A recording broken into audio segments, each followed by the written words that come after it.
ভাবুন তো, 140 বছরের পুরনো একটি অভিশাপ যদি আজও একটি পুরো গ্রামের জীবন ধ্বংস করে চলেছে, তাহলে কি হবে?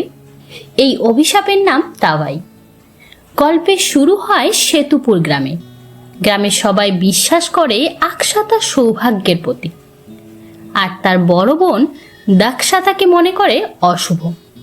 অপমান আর ঘৃণা সহ্য করতে না পেরে দাক্ষা তার মর্মান্তিক মৃত্যু হয়।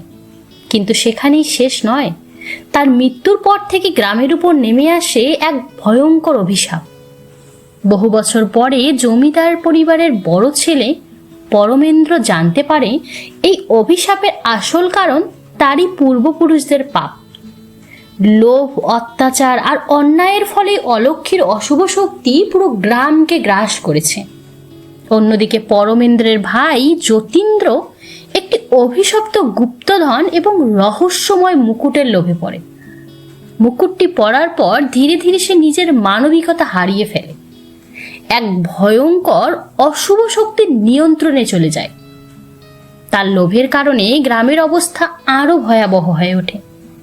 পরমেন্দ্র বুঝতে পারে শুধু শক্তি দিয়ে নয়, এই অভিশাপ ভাঙতে হলে অতীতের অন্যায়ের প্রায়শ্চিত্ত করতে হবে।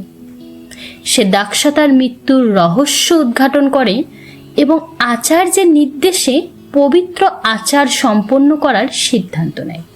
শেষ মুহূর্তে অশুভ শক্তি তাকে থামাতে চেষ্টা করলেও পরমেন্দ্র হাল ছাড়ে না। অবশেষে ভৈরব বাবার আশীর্বাদে অশুভ শক্তির বিনাশ হয় এবং গ্রামের উপর থেকে বহু বছরের অভিশাপ দূর হয়।